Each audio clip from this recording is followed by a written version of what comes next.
Hello there, and welcome to Sleepy Nights. This is Kevin. Tonight, we'll head back for another adventure with Midnight the cat.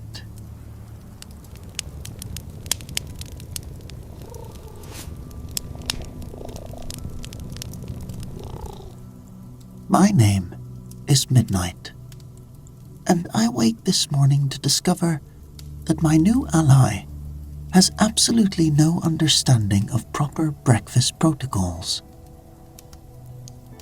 Whiskers sits beside not one, but both food bowls, looking extremely pleased with himself. His whiskers, appropriately named, I must admit, are covered in fish remnants that clearly came from my bowl, the one positioned closest to the hearth, the one I have eaten from every morning for the past 3 years. "Good morning," Whiskers announces cheerfully. "I hope you don't mind. My humans forgot to feed me before they left for the forge, and your human put out 2 bowls, so I thought—" "You thought incorrectly," I inform him, with as much patience as I can muster before my first meal. The bowl positioning is not arbitrary. The bowl nearest the hearth is mine, by right of seniority and residence. The bowl near the door is yours, indicating your position as guest and junior partner in this territory. Whiskers tilts his head, considering this. But they're both the same size, and they had the same food. This is going to require more education than I anticipated. It is not about the size or contents, I explain, settling beside the remaining bowl with what dignity I can salvage. It is about the principle of order. Without structure, we descend into chaos. Today, you eat from my bowl through ignorance. Tomorrow, you're sleeping on my cushion. And before we know it, the entire social fabric of this cottage has unraveled. "Oh, I would never sleep on your cushion," Whiskers says earnestly. "It smells too much like you." I choose to take this as a compliment. The truth is, while my breakfast has been compromised, I find myself unable to maintain proper outrage. Whiskers' humans, the new blacksmith family, are still settling into village life, and I've observed that they often leave before dawn, sometimes forgetting to feed their cat in their rush to open the forge. This is poor human training on Whiskers' part, but not malicious intent. "In the future," I say, adopting my most authoritative tone, "you will wait for me to eat first. Then you may finish anything I leave in either bowl. This is the proper protocol." "That seems fair," Whiskers agrees, then adds, "You are a very organized cat." "Someone has to be," I reply, thinking of the chaos that would surely reign without my guidance. My human, Elara, emerges from her sleeping alcove, already dressed and moving with the purposeful energy that means market day. She keeps a schedule more reliable than the church bells, and I have learned to read her patterns like a hunter reads tracks. Today, she will pack her remedies and dried herbs, walk to the village square, and spend the morning selling her preparations to villagers who need them. She returns by midday, restocks her supplies, and spends the afternoon preparing new medicines. It is a good routine, predictable and safe. Except that I notice her hands trembling slightly as she wraps bundles of feverfew.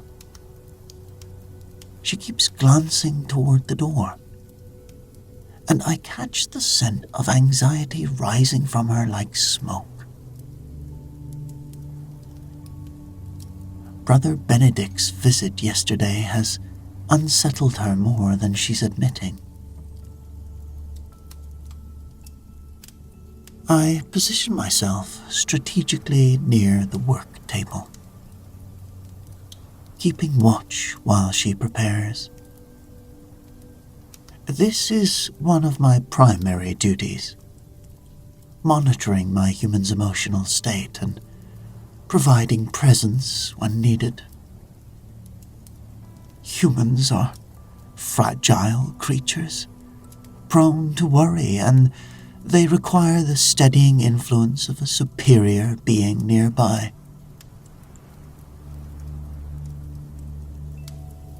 "Midnight, stop staring at me," Elara mummers, reaching down to scratch behind my ears.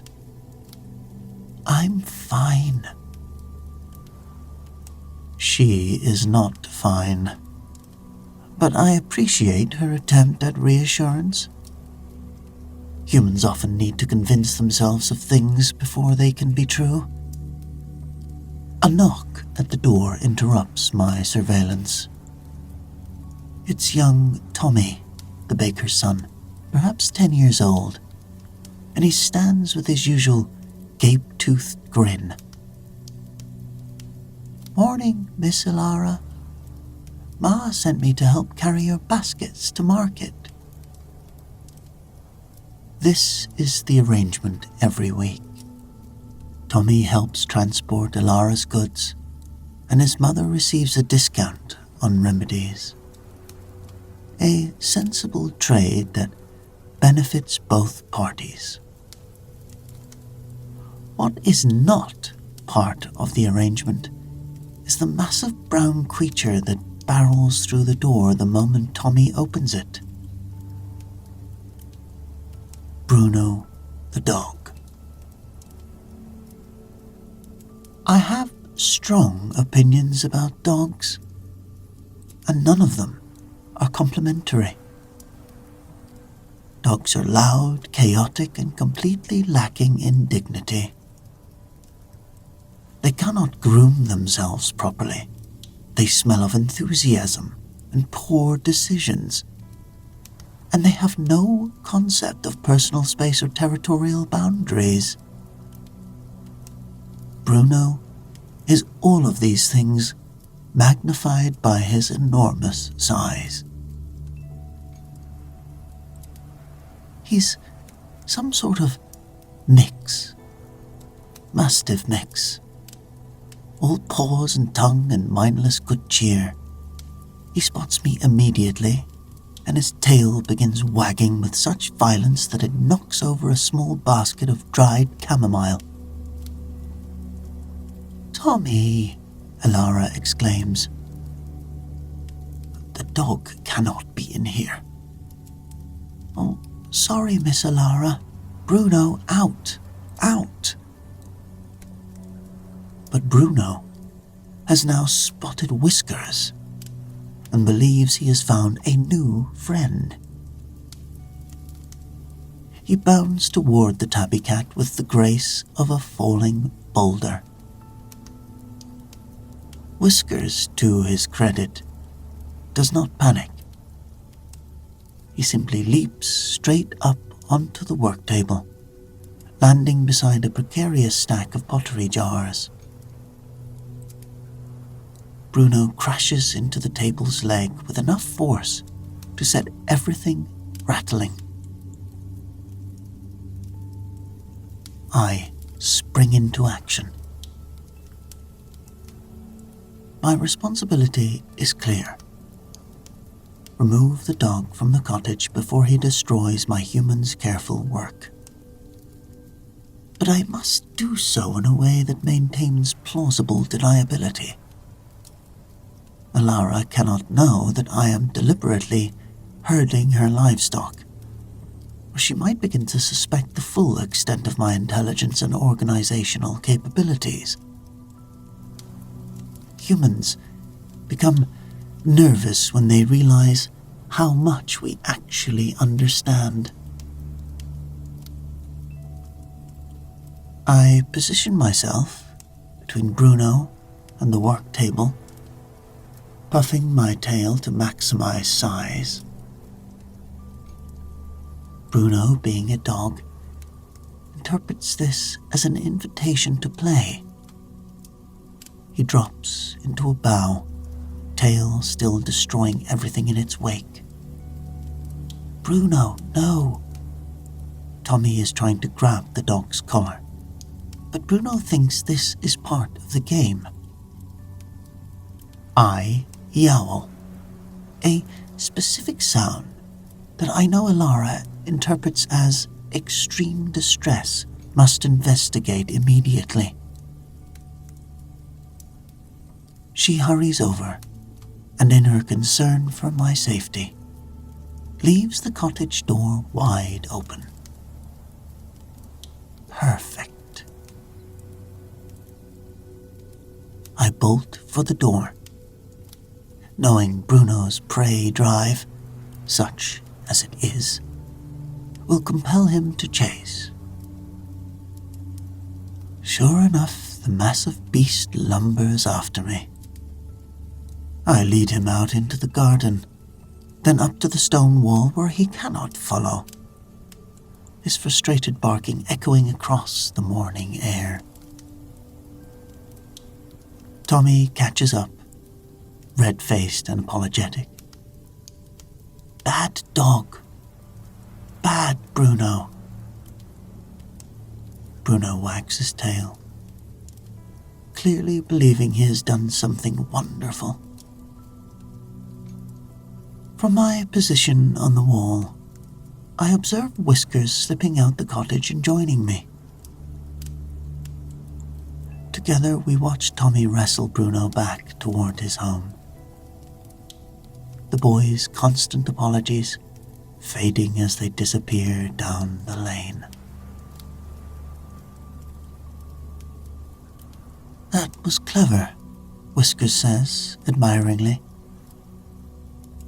You made yourself a target so he'd chase you out instead of destroying the cottage. It was simply the most effective solution, I reply, though I admit to a small glow of satisfaction at the recognition.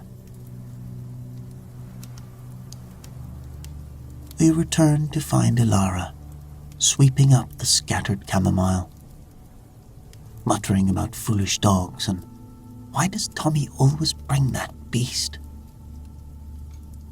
She appears to believe the wind scattered the herbs. The window was open after all, and a convenient breeze supports the interpretation. I allow her this belief. Sometimes the best service we provide is invisible.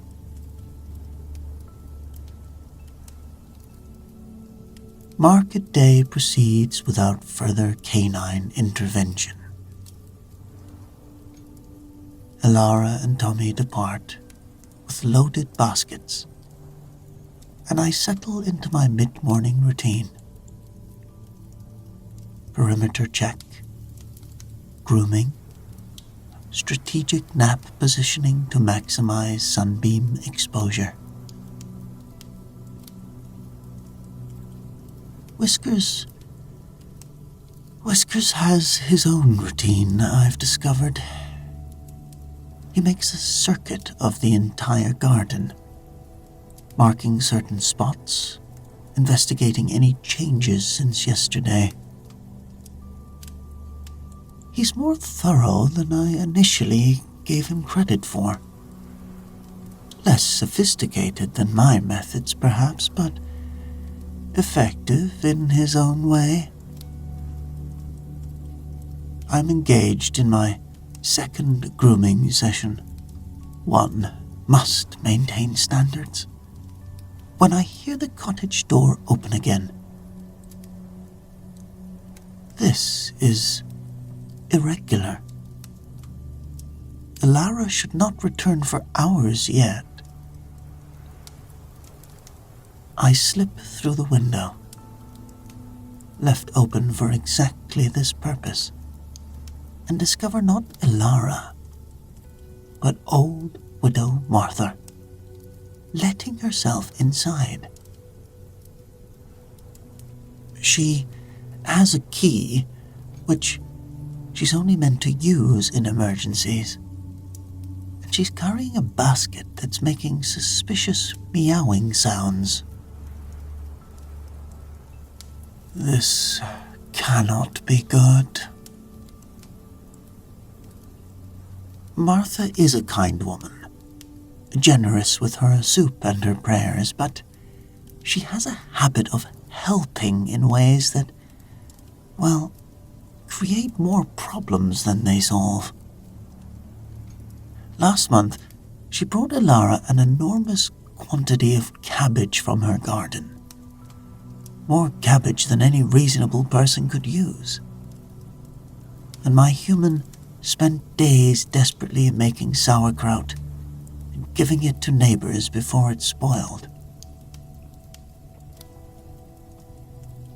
I follow Martha inside, maintaining a respectful distance while assessing the threat level. Elara? Oh, she must be at market, Martha mutters to herself, setting the basket on the table. Well, I'll just leave this little dear here. She needs more cats anyway, living alone like that. Cats are good company. On this we agree, but I have a terrible suspicion about what's in that basket. Martha lifts the lid, and my worst fears are confirmed. A kitten. Not just any kitten. An orange tabby ball of chaos, with enormous ears, needle claws, and the crazed eyes of something that has never learned what fear means. It cannot be more than 8 weeks old. All fuzzy fur and violent energy. There you go, little one, Martha coos, lifting it out.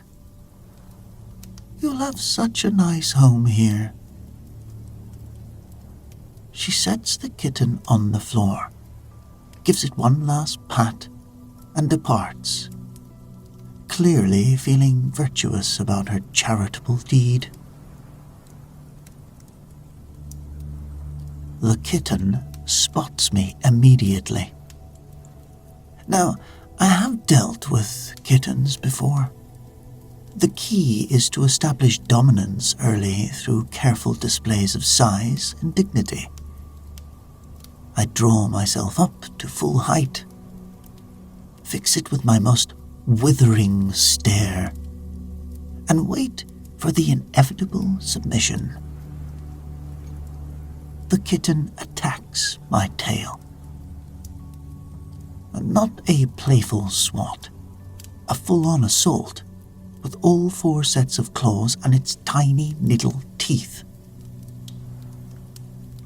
It hangs from my tail like some sort of demented orange ornament, growling in a way that would be menacing if it weren't so utterly ridiculous. I spin, trying to dislodge it. The kitten releases my tail and immediately launches itself at a stack of papers on Elara's desk, scattering them across the floor. Then it spots the ink pot. "Oh no," I begin. But it's too late.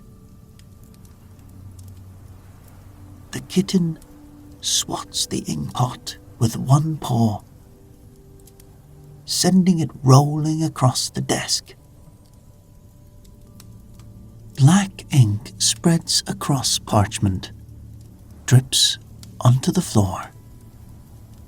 The kitten, now fascinated by the shiny black puddle, walks directly through it, leaving tiny inky paw prints everywhere. Whiskers arrives through the window at this moment, takes in the scene, and makes a sound I can only describe as a wheeze of suppressed laughter. "It's not funny," I hiss. "We need to contain this creature before..." The kitten has discovered the curtains. It scales them with the enthusiasm of a creature that has never heard the word no in its short life. Tiny claws catching in the fabric. It reaches the top, sways dangerously, and yowls in triumph before realizing it has no idea how to get down. "Should we help it?" Whiskers asks, still sounding amused. "Absolutely not," I reply with dignity. "It got itself up there. It can figure out how to..." The kitten jumps, simply launches itself into space with complete faith that somehow this will work out. It lands on the work table, knocking over a jar of dried mint, which shatters on the floor. The kitten tears through the mint leaves, scattering them further, now covered in ink, plant matter, and its own terrible life choices. "Right," I say, abandoning all pretense of superiority. "Help me catch it before it destroys the entire cottage." What follows is perhaps the most undignified 10 minutes of my life. The kitten is fast, fearless, and completely insane. It evades every attempt of capture, treating our efforts as a delightful game. At one point, it's on top of my head. Whiskers tries to pin it into a corner, but it scrambles directly over him, leaving inky paw prints across his tabby stripes.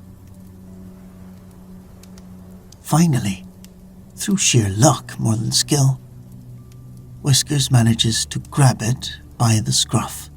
The kitten immediately goes limp, the natural response to being carried by a parent, though neither of us are remotely qualified for that role. "Now what?" Whiskers asks, dangling the kitten, purring loudly. "We hide it," I decide, "in a basket with a cloth over it until Elara returns. She will see it, realize this is an insane creature that cannot be trusted, and return it to Martha." We locate a suitable basket, line it with some soft cloth, and deposit the kitten inside. It immediately begins purring and kneading the fabric, apparently exhausted from its reign of terror.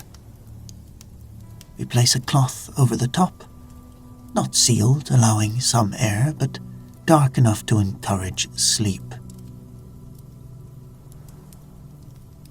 You think that'll work? Whiskers asks, doubtfully.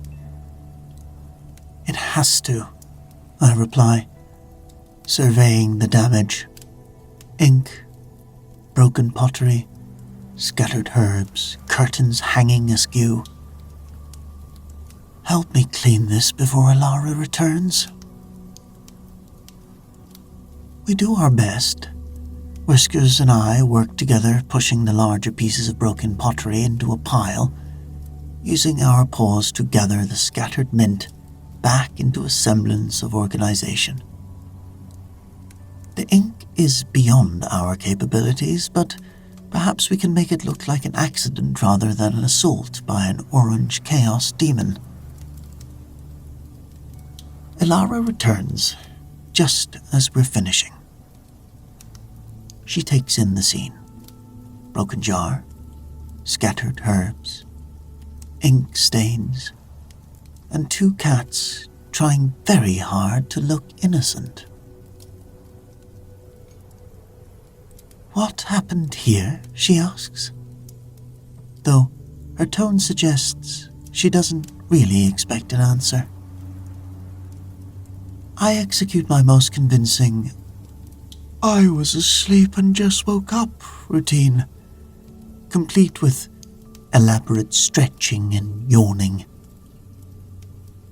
Elara sighs, fetches a broom, and begins cleaning properly. She's just finishing when she notices the basket. What's this? I didn't leave a basket here. She lifts the cloth. The kitten wakes, sees her face, and makes the most pathetically adorable mewing sound I have ever heard. Its enormous eyes blink up at her, and I can see my human's resolve melting like snow in the spring sun. "Oh no," she breathes. "Oh, you poor little thing, where did you come from?" I notice Martha's shawl is still draped over a chair. She must have forgotten it. Elara spots it too, and understanding dawns. "Martha," Elara says, "of course." She lifts the kitten, which immediately begins purring and nuzzling her chin. I watch with growing horror as she cradles it, smiling despite herself. "You're very sweet," she tells it gently. "But I already have 2 cats, and you've clearly been causing trouble. Look at these inky paws." Hope rises in my chest. She's going to refuse. She has to refuse. And then, right on cue, there's another knock at the door. Martha returns, looking for her shawl. "Oh, you found the kitten," Martha beams. "Isn't she precious? I found her abandoned by the road this morning, poor little mite, and I thought Elara lives alone. She could use another cat." "Martha, that's very kind," Elara begins diplomatically, "but 2 cats is already quite a lot. This one is very young, it needs a lot of attention." "Exactly. You're so good with animals," Martha interrupts. "She'll be no trouble at all." I watch Elara struggle between kindness and practicality. She glances at me and Whiskers. "Well, what do you 2 think? Should we keep her?" We both shake our heads vigorously. Whiskers adds a pointed yowl that clearly means absolutely not. Elara laughs.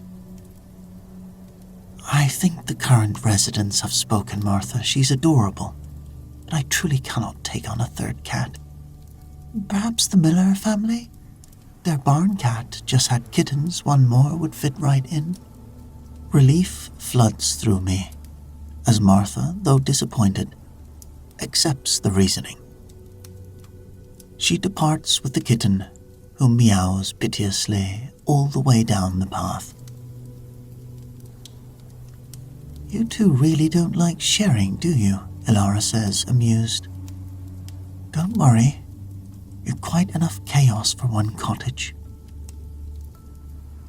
She has no idea. After the kitten crises, Whiskers and I retreat to the garden to recover our dignity through strategic grooming and pretending that the last hour didn't happen. The sun is warm. The herbs smell pleasant. And for a short moment I allow myself to simply exist without responsibility. This peaceful moment lasts approximately 6 minutes. Midnight, Whisker says carefully. Something's wrong with the garden. I rise immediately, senses alert. What do you smell? Not smell, look. He leads me to the feverfew patch. The same herb Elara was packaging this morning.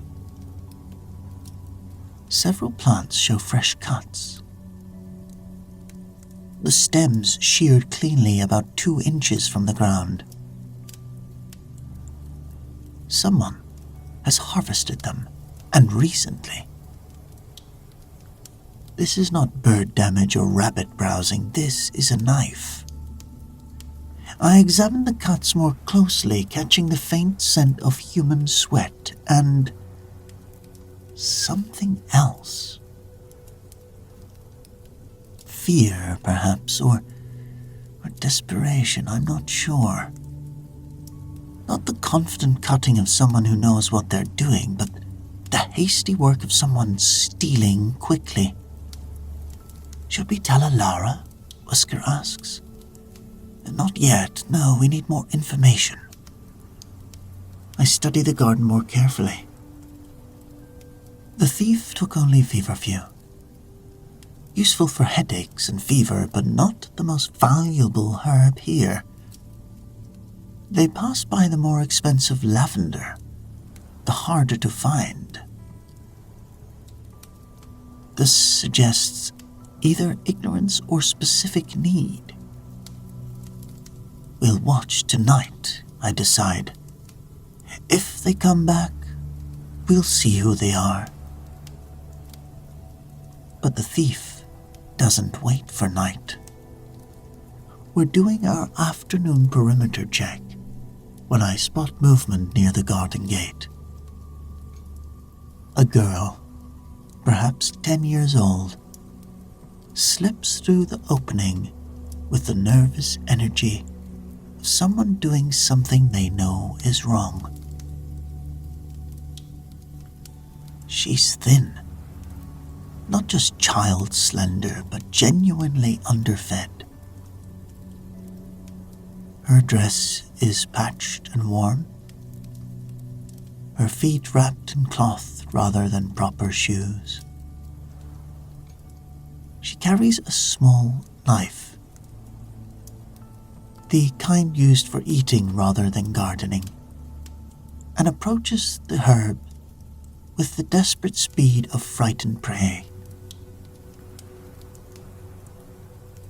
I chase her off. It would be justified. She's stealing from my territory, from my human's livelihood.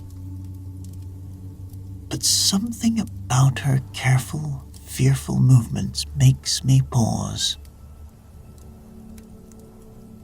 She cuts several stems, wraps them quickly in her apron, and runs. Should we follow?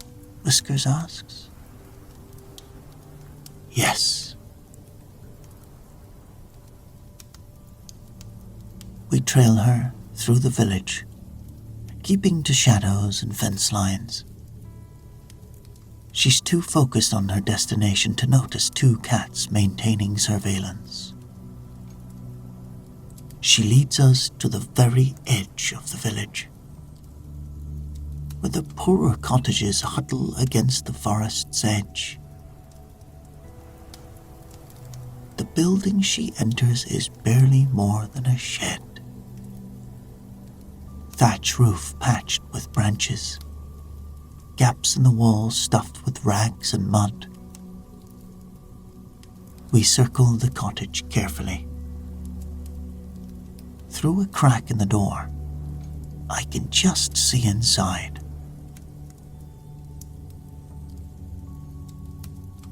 A woman lies on a thin pallet, her face flushed with fever. The girl kneels beside her, trying to make tea from the stolen herbs. But she's doing it wrong, using too much, not steeping it long enough, adding other herbs that will make it bitter and less effective. We watch for a few more minutes. The woman is clearly very sick, and the girl is terrified and alone. There's no father visible, no other family, just a desperate child trying to save her mother with stolen herbs and incomplete knowledge. This is the kind of problem that has no simple solution. We could tell Elara, but that might result in the girl being punished for theft. We could chase the girl away from future stealing, but that leaves the sick woman without help. We could do nothing, but that feels wrong too. We tell Elara, I decide finally. But we tell her in a way that focuses on the sick woman, not the theft. How? Whiskers asks reasonably. She doesn't understand us. We make her understand. Now this is where years of training my human pays dividends. I have taught Elara to read certain behaviors. The something outside yowl, the my food bowl is unacceptable complaint, the danger approaching alert. Now I need to communicate something more complex. There is a person who needs help in that direction. We return to find Elara restocking her shelves with the herbs and remedies that didn't sell at the market. She's humming softly, a sign that the day went well and she's in a receptive mood. I begin my performance. First, I jump onto the work table. Not allowed, but necessary. Elara shoos me down. I jump back up. This happens 3 times before she pays real attention. Midnight, what is wrong with you? I carefully knock over the jar of feverfew. Not breaking it, just tipping it on its side. The dried flowers spill across the table. Midnight! Elara moves to clean it up. I knock over the coin box next. Not the whole thing, just nudging it so a few coins fall. I hear Whiskers make a small sound of admiration at this touch. Are you feeling all right? Elara is concerned now by my behavior. I jump down and run to the door, yowling. The specific follow me yell that I've only used twice before. Once for a fire, once for a child who fell in the well. Elara knows all too well this yowl means urgency. She grabs her medicine bag, another good sign, and follows me out the door. Show me. I lead her through the village, pausing frequently to make sure she's following. Whiskers flanks her on the side, adding his own encouraging meows. The villagers we pass look at us strangely. A woman following two cats through the streets. But Elara has learned to trust these moments. We reach the poor cottage. I scratch at the door, then look back at Elara meaningfully. She hesitates, then knocks. The girl opens it, sees Elara, and terror floods her face. I didn't mean it. I was going to pay you back. My mother is sick and I didn't know what else to do. Hush, child, Elara says gently, pushing past into the cottage. She takes one look at the fevered woman and immediately begins her assessment. I watch her from the doorway as my human transforms into healer mode. She examines the woman, asks the girl questions, checks the poor attempt at feverfew tea. This is pneumonia, Elara says finally. Your mother is very sick. You did right to try and treat her, but this is not enough. She needs stronger medicine. I don't have money, the girl whispers, tears streaming down her face. You don't need money, Elara replies firmly. I don't need money. I need hot water and clean cloths. Can you do that? The girl nods, desperate with hope. What follows is an hour of careful medical work. Elara prepares proper medicines, makes poultices for the woman's chest, instructs the girl on proper care. She learns that the father died last winter, leaving them with nothing. The girl has been trying to manage alone, too frightened to ask for help, resorting to theft out of sheer desperation. You should have come to me, Elara tells her gently. This is what I do, heal people, all people, whether they can pay or not. But they say that you're a... The girl trails off. A witch. Elara's smile is sad. Some do. But I'm also the only healer in a day's travel. And your mother needs help, which is all that matters.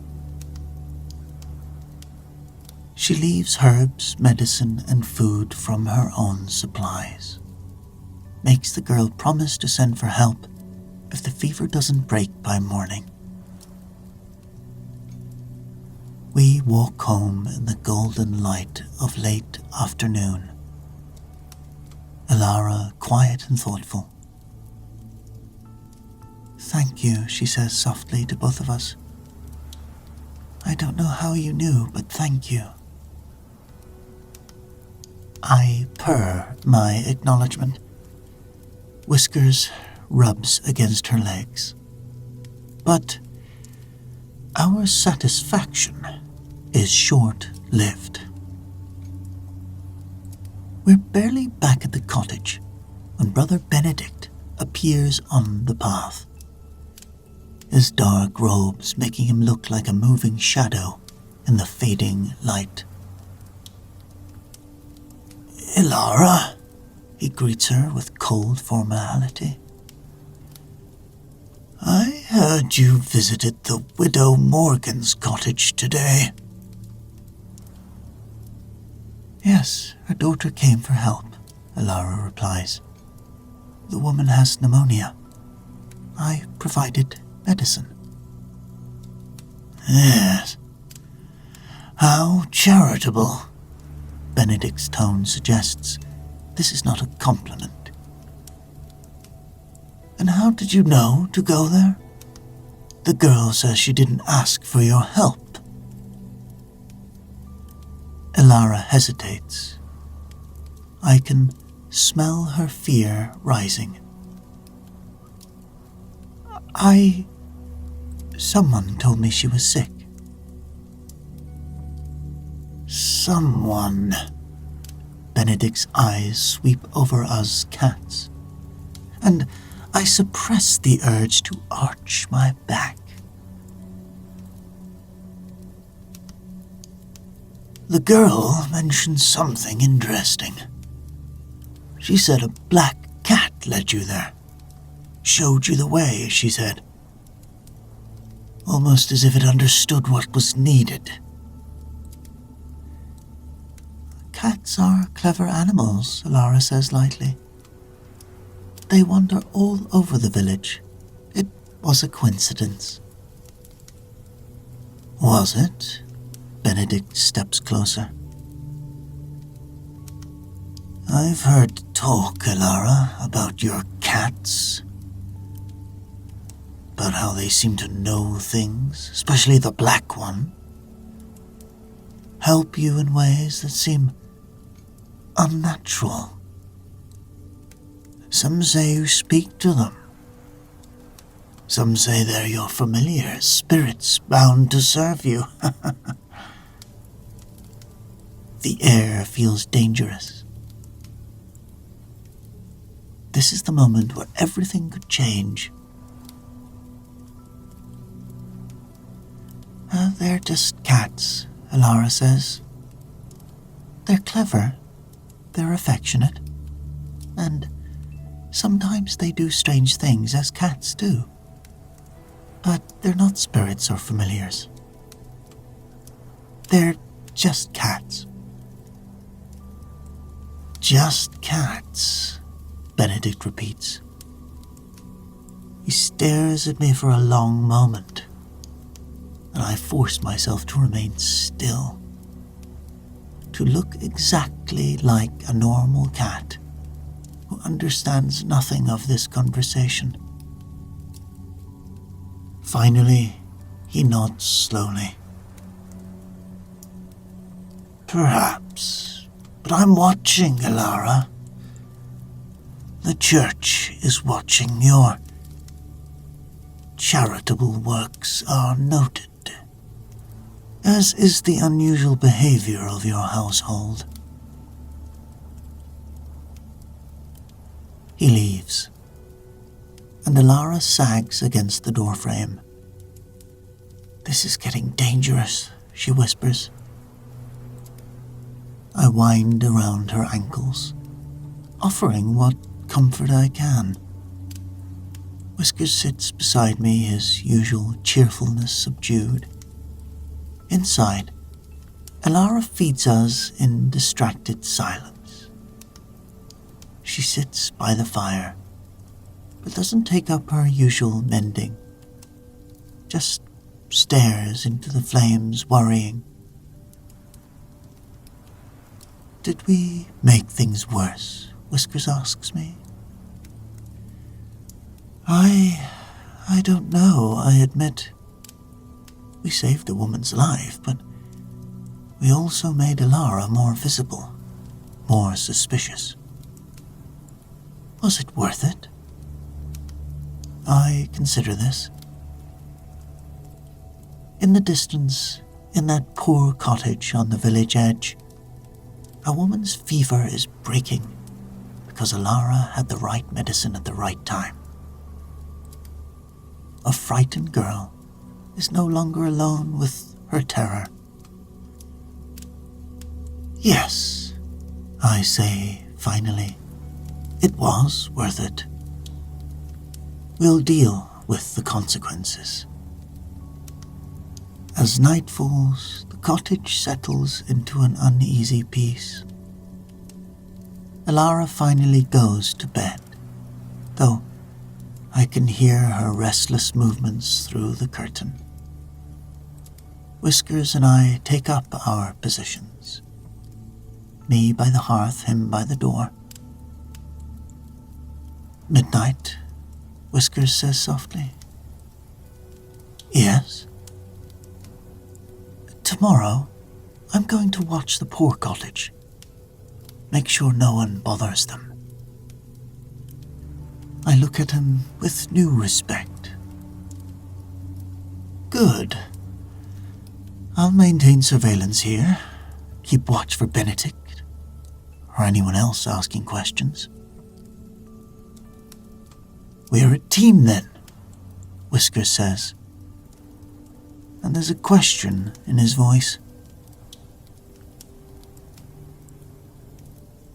We're a team, I reluctantly confirm. Outside, the village sleeps. Tomorrow will bring new challenges. Benedict's scrutiny, the risk of helping people openly, the constant balance between doing good and staying safe. Tonight, 2 cats keep watch over one healer, who tries to help, even when it's dangerous. Somewhere in the darkness, a sick woman breathes easier because a child stole herbs and 2 cats understood what it meant. Life as a witch's cat is complicated work, but someone has to do it. My last thought before we sleep. Tomorrow, I'll teach Whiskers the proper protocols for intelligence gathering and surveillance. If we're going to protect Elara from her own dangerous kindness, we'll need to be more strategic. But tonight, we rest.